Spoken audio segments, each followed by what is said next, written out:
Hello there, Leos. Welcome to your tarot reading. So, as your general advice for both, your love spread and also the other spread that deals with other areas of your life, I feel like whatever advice you've been giving another person, and I feel like it's a constant, like over and over and over and over again, you're giving advice to another person, and they might not have listened to what you had to say. They might not have heeded your advice, but they might not feel like you're justified or you're the expert, so that they don't need to take your advice. This is the week where you're going to get some type of a coming back.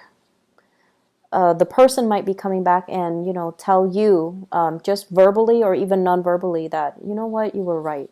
I was wrong. I should have listened to your advice. They might say that outright, or if they're a little bit more proud or a little bit more defensive, they might say like, you were right, without further comments as to what exactly happened that made you believe that I was right. So I feel like you're going to get some confirmation in that arena.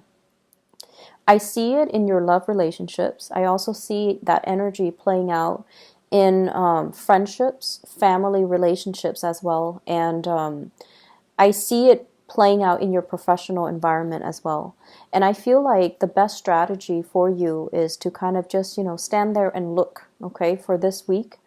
Don't beat a dead horse. So that means, don't, if they're refusing to listen, just kind of let them go on their merry way, because sooner or later they're going to come to the realization that you were right.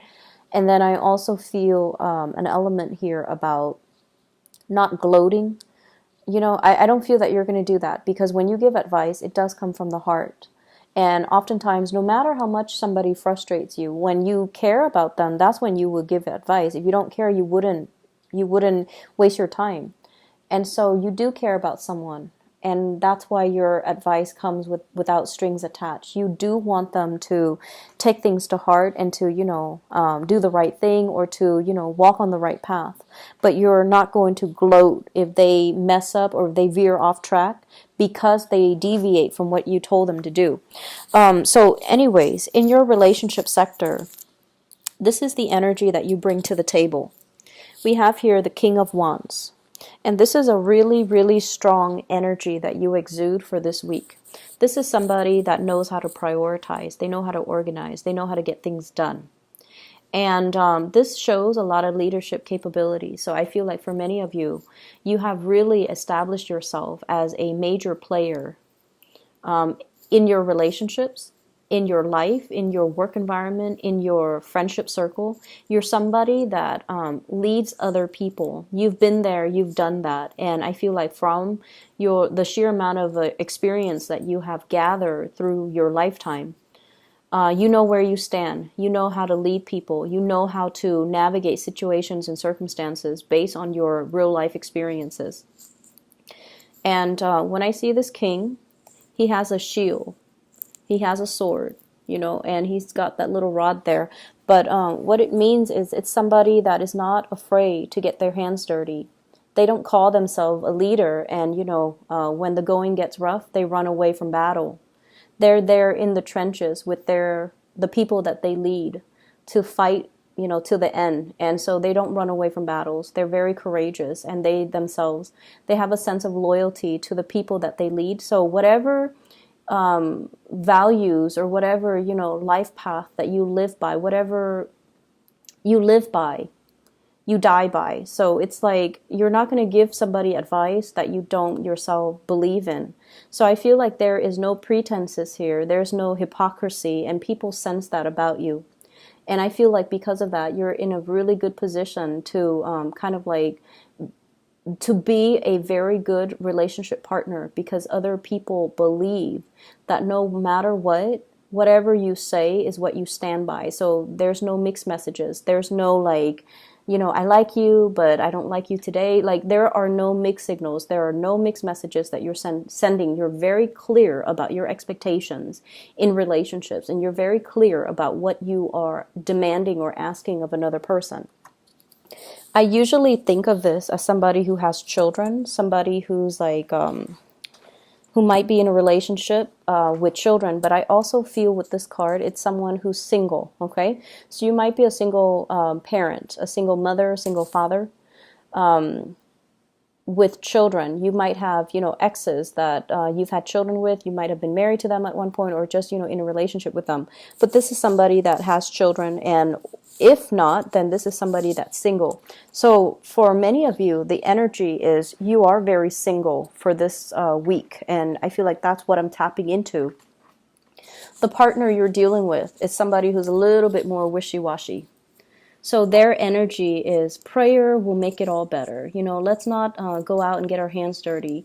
Let's just sit in one place and pray. Pray for things to get better. Pray for improvement. Pray for opportunities. And I feel like your energy is in opposition to what your partner is dealing with here with the Judgment card. And I feel like, you don't mind getting your hands dirty. You do what needs to be done because it needs to be done. And you don't wait around for opportunities. You go and grab opportunities, or you go and scavenge and find opportunities. And I feel like in the love department, you take initiative and you're very clear about dictating, hey, this is what I'm looking for in a relationship partner. This is what I really want. And whereas the other person is a little bit more like, let's wait on things. Let's wait around. Let's wait for another day. Let's wait for the right time. Let's wait for the right circumstances. I feel like they're very, very unclear about what they want. They might even believe in, divine timing, and they might even believe in like things would just magically plop down and fall on their lap. And I feel like for some of you, you might be dealing with someone who you feel is not very practical or pragmatic. You feel like their heads are in the clouds, and they're really not manifesting and making things happen for themselves. And yes, the Judgment card is all about contact. There's communication back and forth between you and this person. But I also feel like you have given them advice. You have told them, you should do this, you should do that. And they're like, no, let's wait. Let me sort things out on my end. Or, let me just do this other thing. And they never get around to doing what they're supposed to, or they never get around to doing what you have advised them or counseled them on. And as a result of it, dealing with them can be a little bit frustrating because they're not taking the initiative. They're not as grounded, and they don't grab opportunities when opportunities come calling. And so they let a lot of opportunities pass them by. The interaction between you and your partner, I have here the Nine of Wands. And the Nine of Wands mainly dictates your energy as the fire sign. Okay, so the Nine of Wands is like somebody who's battle weary, and they're not sure, like, should I keep plugging away at this? It doesn't seem like there's any movement. Or should I cut my losses and try to move away? And in the traditional Rider-Waite deck is that man with the bandage on his head, and he's got 9 rods, and he's kind of battle weary, and he's just kind of paranoid. What I feel, though, is you're assessing, you're being pragmatic. You're being, like, strategic as well. Do I plug away at this relationship? Do I continue giving them advice? Do I continue to, play the role of the father, even though they're supposed to be my relationship partner? Do I take on this maternal, take them under my wings and take care of them and just protect them? Or do I need to find myself another partner? So I feel like for some of you, single or not, you might have a love interest that's a little bit, they're just very different from you. But I do see this element about you giving advice over and over and over again, and they're not really taking the bait, or they feel like, oh, I'll just wait it out. Everything's going to work itself out, and they don't really, it basically absolves them of having to take initiative for their own life. So I do feel somebody that has been through, I feel, their fair share of disappointment. So for example, if it's a partner and they're not able to get a job, right? Just an example. If they're not able to get a job and you tell them, for you, it's very easy because you come from a different space. But I feel like for them, it's a little bit more difficult because they've gone through possibly, months of interviewing and never getting called back. and then they've gone through like a lot of resume revision, right? And they're tired. And just think about it. If it's like, if someone has gone through 9 interviews, right? All from different companies, all with different people, and they have been turned down 9 times. I mean, at the end of the day, it's really hard to say that, oh, I'm not qualified for the job. I feel like the reality of it is they don't like me. 9 separate companies, 9 separate interviewers, 9 separate situations didn't want me. It's very tragic for the ego. It's very demoralizing. And I feel like that's similar to the space that your partner is dealing with or coming from, where there's something that they're not able to admit to themselves. And I feel like when it's denial, or when it's like, things that they're glossing over, whoever it is, they have to come to terms with it on their own time, and they have to come to terms with it in their own way. And so you can talk and advise and, tell them to your blue in the face. But until they're able to admit these certain things about themselves, it's really hard for them to make changes, right? It's really hard for us to make changes when we're in denial. And so I feel like, for some of you, this might play out in the realm of, my partner is not able to get a job. And I told my partner, do this, do that, but they're not listening, and you're getting frustrated. And I just want you to understand what your partner is dealing with potentially. And then for others, it's sort of like you might have a partner that's very naive, and their head is just in the clouds. They're distracted. They might seem like they're always, they're always late. They don't seem like, they might be always late. They might be very, very just,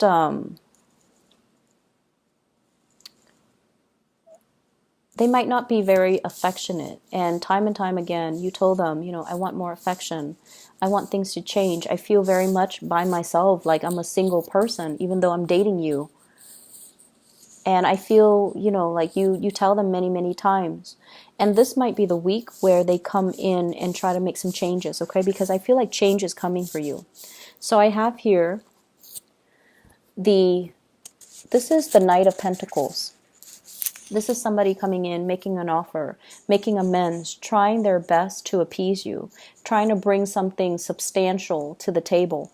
So if it's a partner who has been out on their luck when it comes to work, they're going to hear good news. And I feel like that's going to help them, because they're going to either take your advice or do something to initiate things from their end. Either way, taking your advice so that they can get things started in their own life, okay?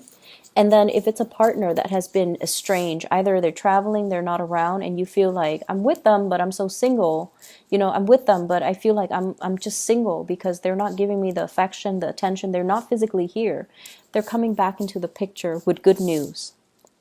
They've done a lot of work on themselves. And I feel like sometimes it takes that distance away from the people and the things that we love and the things and the people that we're familiar with, for us to make some changes, for us to really see ourselves from a different context, in order to know what we need to figure out, in order to know what we need to work on, in order to know what we need to change about ourselves.